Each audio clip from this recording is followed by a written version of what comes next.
Hey everybody, welcome to another system generator report. This one we're going to focus on the Euro Sentiment Index, and all of data comes from, if you do a European Eurostat or just European Sentiment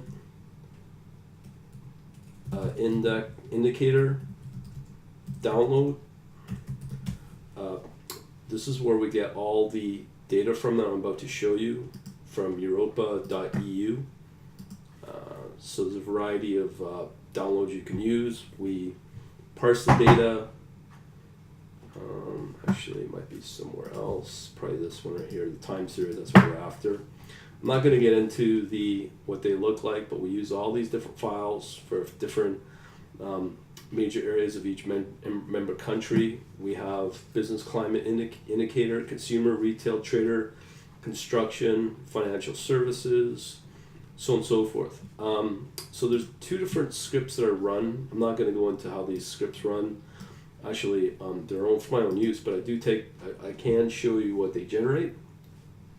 So here, the script will basically download the spreadsheets.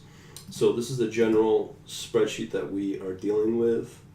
And basically what it is that each country has a code, as well as there's another worksheet with everything broken up by service, construction, retail, building, and these are positive or negative indicators for each member.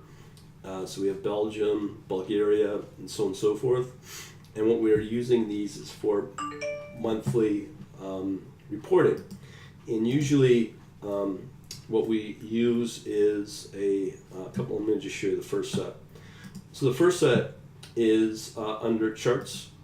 You'll notice here that I have BG service, BG retail, that's Bulgaria, BG industrial, BG general ESI, the economic sentiment indicator, and then we have other countries like Czechoslovakia, construction, building, ESI, industrial, retail, service.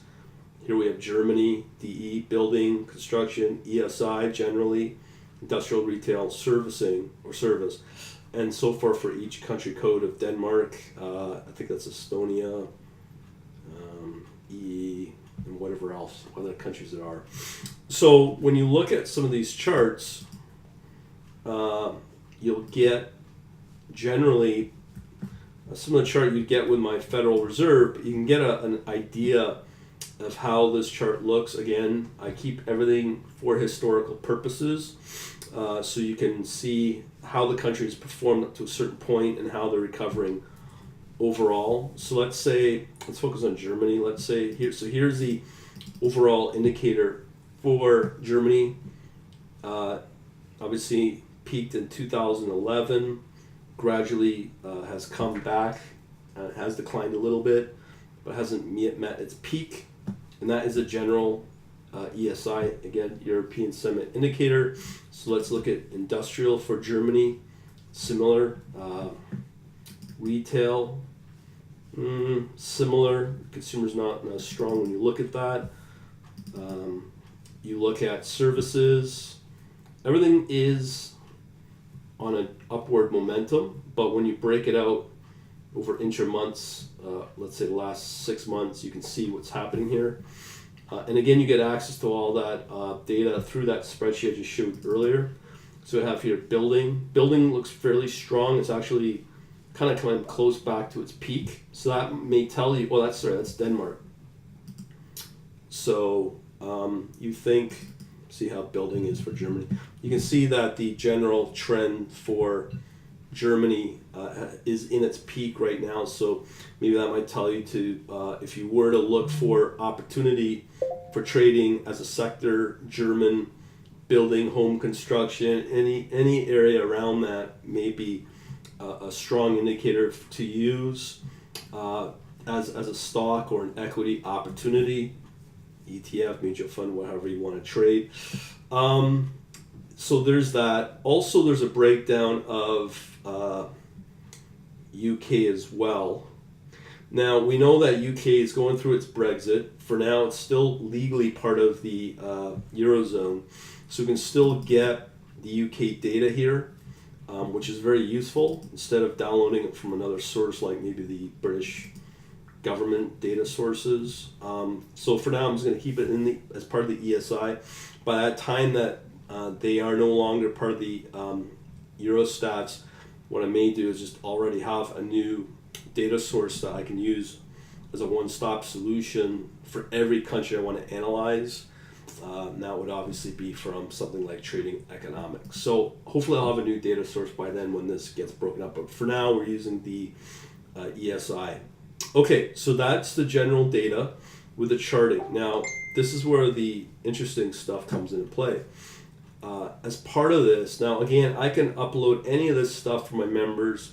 I can upload this as a package, both the charts, both the data, the raw data that you would normally download from the ESI or that Europa site. But you know, the idea behind this membership for all my members is to save time and get instant access. To do this manual, it'd take probably hours upon hours to do the same kind of reporting. Okay, so let me just show you the general document now. Now this is I always had this in one of my older MATLAB scripts, but I've updated it with the Python. So this is the new script that is generated. So what I've done, I'll be able to upload this probably every week, is the ESI country codes. So all those country codes I was referring to, for instance, DE, Germany. We also looked at, was it CZ, Czechoslovakia, Czech Republic, and so on and so forth. But here's where the interesting part is. So let's say for industry, we get our raw numbers, but we can also break it down from the spreadsheet. Remember, this is always forward-looking data. I never look at current or past data. I only look at forward-looking, because what happened today or yesterday is no good. We want to forecast off of always forward-looking data. So in this case, we have production expectation for the next 3 months. And again, this is always changing every month, and for sure I'll update this list every weekly, every 2 weeks, however frequently I get this done. But the idea here is to give you a short opportunity and a long opportunity by country. So why am I doing this? Well, because the euro is pretty well one currency. It's like one trading zone. Yeah, you're trading different countries, but because it's all the same currency, you could treat it as one trading zone. And so for instance, let's say we are doing industry, we know we could maybe grab a ETF or a couple of stocks that we don't like the look of in Belgium and short those against those maybe of Sweden. Something like that. You could do ETFs, but you could also do it via individual stocks as for set up pair trades. And you can do the same thing throughout the trading zone. Obviously, the UK is different because it has its own currency, but over time, we all know that the UK will be removed. But this is an interesting way of doing things. So again, this is just a summary of the short and long opportunity. We have production expectation, selling price expectation, which is of course inflation that we can use. We have employment expectation. So obviously we can see some weakness going on in France, which will affect stocks.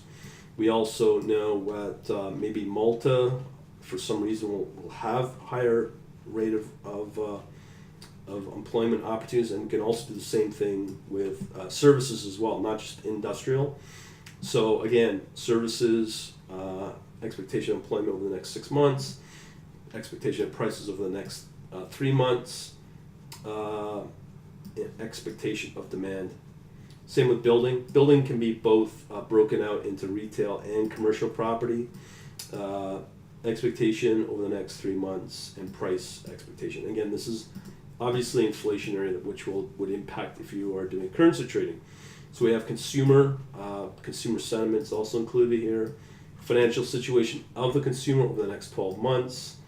General economic situation on how the consumer feels for the next 12 months, as well as how their savings are. So usually if their savings are fairly high, you can expect downward momentum and growth. And I think that's pretty well it for the long and shorts of each country as an opportunity, short and long. Hopefully you'll find this of value. I'll be running these every couple of weeks. Let me know if you want also the raw data and as well as the charts that I showed earlier. But generally, I'm just going to keep this in for now as part of my rotation of scripts I'll be running in Python, using Python. And right now, just so you know, I have an inventory of about 3 to 4 scripts already running, and it's quickly growing. All right, hopefully I'll help you out. Talk to you later.